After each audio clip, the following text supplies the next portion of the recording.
Sabay-sabay natin alamin ang mga kaganapan na nangyayari sa ating bansa.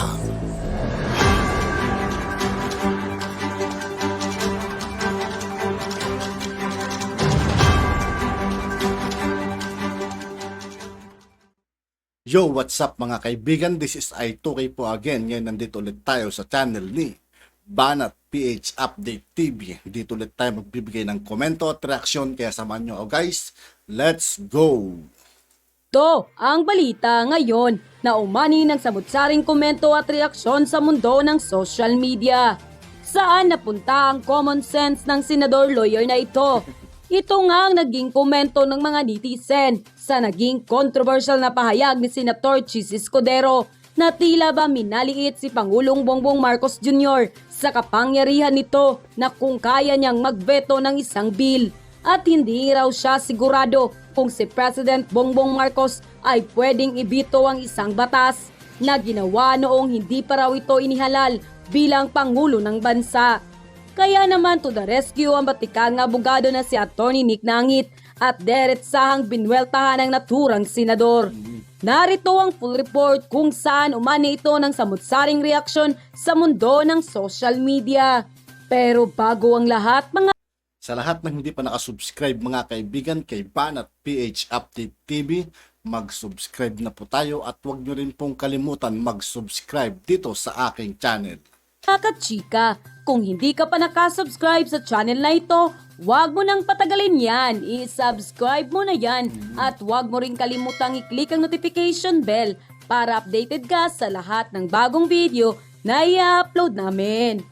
At yun na nga mga kachika, umani ng samut-saring reaksyon sa mundo ng social media matapos ang naging controversial na pahayag ni Senator Chis Escudero na hindi raw siya sigurado kung si President Bongbong Marcos ay pwedeng ibito ang isang batas na ginawa nung hindi pa raw ito inihalal bilang Pangulo ng bansa. Ayon pa sa naging pahayag ni Senator Chis Escudero, I am uncertain if PBB can veto a bill passed by the previous Congress when he was not yet president. If he cannot sign it because the signatories will be composed of past present official that did not serve at the same time. Can he veto it? It's a unique legal quandary. End quote. Ito nga marahil ang katanungan ng naturang senador sa veto power ng isang pangulo ng bansa. Matatandaan ilang senador na ang dismayado sa pagveto ni PBBM sa Bulacan Airport City Special Economic Zone and Freeport Act kung saan ay pumasa ito sa Kongreso noong hindi pa ito presidente. Dahil nga dito ay tila hindi nakapagpigil ang abogado na taga-suporta ni PBBM at naglabas din ng kanyang pahayag ang batikang abogado na si Atty. Nick Nangit at diretsahang nilektura ng naturang senador. Aniya, iba ang posisyon ng presidente sa katauhan ng presidente, no memory gap lalo na sa mga nag-aaral ng batas. Narito ang kanyang naging pahayag. Veto power. Katalino rin itong chiswis. Iba ang posisyon ng presidente sa katauhan ng presidente. Kaya nga ang katapusan ng termino ng posisyon ni dating Pangulong Duterte ay 12 noon ng June 30. Kasabay naman ang panunumpa sa posisyon ng bagong Pangulong Marcos ay para walang puwang sa katungkulan, no gap, no memory gap, lalo na sa mga nag-aral ng batas. Ibig sabihin, magtutuloy-tuloy ang posisyon ng presidente na mangangalaga at magpapatupad ng konstitusyon at lahat ng batas sa buong republika. Pues, hindi ibig sabihin na dahil iba na ang mga mambabatas na nagsipirma sa panukalang batas noon, iba pa ang Pangulo ay hindi na ito pwedeng galawin ng susunod na Pangulo.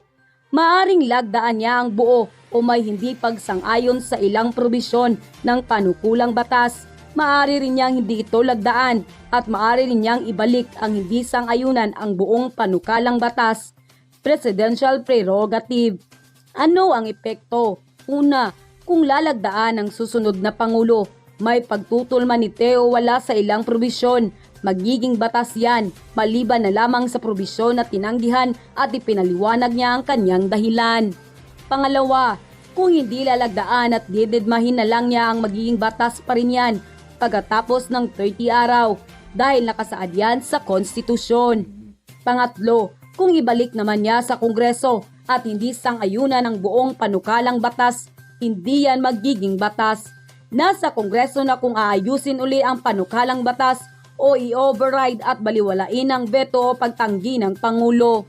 Ang mahirap sa ikatlong opsyon na override ay kapag nagkaproblema sa pagpapatupad ng batas, magkakasuhan pa, magtatalo-talo maging ang ahensya mismo ng pamahalaan, magastos at mauwi lang sa pagtanggi sa batas at pagdeklara ng Korte Suprema na lumalabag ito sa konstitusyon.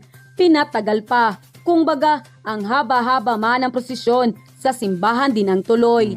Dadak-dadak muli ang mga kasabwatang nawala sa katinuan maliban sa himuriang wexpack ng Reyna ng Merienda.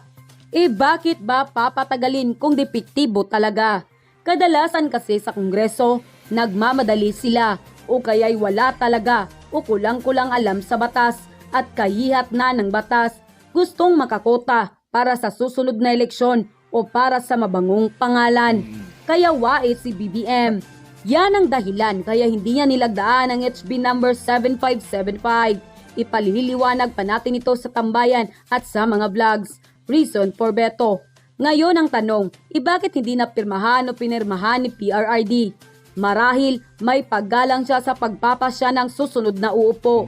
Statemanship yan na ang pagkakaintindi ng mga kakampuet at kakamputa ay limitado lang sa hindi nagmumura. Marahil siya mismo ay tumututol, subalit hindi naman siya obligadong magbigay agad ng kanyang dahilan. Pasok pa naman sa time period mula nang natanggap ng kanyang opisina. Kung baga, hindi pa expire o nagpre-prescribe ang tawag dyan sa ilalim ng batas. Para sa pagpasyahanan niya, hindi nga lang naubos ang panahong iyon at pumasok na ang susunod na Pangulo. Legal consequence of the previous presidential action. Kung sakaling may tama itong si Chiswis at meron ngang tama, di ano ang mangyayari sa tuwing malapit ng magpalit ang Pangulo? Una, pirmahan ang panukalang batas bago bumaba at ipaliwanag ang ilang probisyong tumututol siya kung meron man. Pakyawan kumbaga, bahala na si Batman kung may diferensya o wala ang panukalang batas. Ihahabol ang kaalyado niya ang kahit na ano lang panukalang batas para maging batas na agad kahit wala ng suri-suri. Pangalawa, huwag pirmahan ang panukalang batas bago bumaba. Kapag pasok ito sa 30 araw na palugit, magiging batas din naman. Bakit ka pa magpapakahirap suriin? Kung galing sa kakalyado ang panukalang batas, happy na dahil magiging batas naman yan. Tama man o mali. Pangatlo, tanggihan ang buong panukalang batas at ipadala ang buong pagtutol sa Kongreso. Trabaho pa, pero kung masipag ay gagawin yan. Kung galing sa kalaban ng panukalang batas, nga ang kalaban, maghahain na lang uli ito ng dati o bagong panukalang batas sa susunod na Kongreso. Legal consequence of succeeding presidential action. Ano naman ang maaring gawin ng susunod na Pangulo? Hindi siya gagalaw hanggang July 29. Sa July 29 kasi ang ika-30 days na pinakahuling maaring ihaing panukalang batas bago ang huling araw ng pagkapangulo. Dahil nga hindi pa raw siya ang Pangulo noon, wala siyang magagawa. Magiging batas yan. Sa makatuwid, magkakaroon ng gulo, gayong wala namang gulo. Kahit hindi tama ang panukalang batas ayon sa haka-haka ni Chiswis, walang magagawa ang susunod na Pangulo. Sa makatuwid din, mawawala ng diretsya ang Pangulo, hindi kasi siya makakilos at tila mawawalan tayo ng Pangulo kahit may tao na hinalala at nanunumpa para maging Pangulo. Higit sa lahat, mawawala ang sistema ng checks and balances sa pamahalaan. Kaya nga nagkaroon tayo ng tatlong pantay-pantay na sangay. Ang lehislatura at ekoatibo at ang hudikatura ay para may magbabantay sa kilos ng bawat isa at walang mag-aabuso kahit alam natin ang pinakaabusado ay ang lehislatura case in point, si Penguin. Yan ang tinatawag nating overthinking legal calactinistic o mental masturbation. Ang tinitignan ng konstitusyon ay yung posisyon ng pagkapangulo, hindi ang taong na nakaupo. Iba ito sa Kongreso. Dahil ang pagpapasya ay bunga ng butuhan na maraming taong umupo bilang mambabatas, hindi lamang sa Senado kundi maging ang kapulungan ng mga kinatawan, nag-iiba ang komposisyon. ang mga panukalang batas na nag-ungang Kongreso na hindi inihain o naihain sa tanggapan ng Pangulo bago bumaba ang panunungkulang Pangulo ay mawawala ng saysay. Kinakailangang i-refile ito at nagsusulong na mambabatas at dumaan muli sa proseso ng butuhan ayon sa ating konstitusyon. Iba rin ang tanggapan ng Pangulo, iisang tao lang ang uupo at gaganap ng tungkulin. Ang mga panukalang batas na ihain ng mga tanggapan ng Pangulo ipinapadala hindi sa katauhan ng uupo. Ang gaganap na tungkulin ay ang Pangulo na nagkataong nagpalit na. Pipirma kung sakali si BBM bilang Pangulo, hindi bilang isang pribadong mamamayan. Kaya't walang kinalaman ang pagpapalit ng Kongreso sa pagpapalit ng Pangulo. Yan ang nangyayari sa kaisipan ng isang matagal ng mambabatas na nagnuni-nuni na. Hindi naman maantala ang takbo ng pamalaan kung naka-recess o not time ito. Pero ang laki ng abala at mawawala sa pamalaan kapag walang Pangulo. Yan ang dahilan kaya may sistema ng presidential succession. End quote. Samantala, narito naman ang samut-saring reaksyon ng mga netizen patungkol sa balitang ito.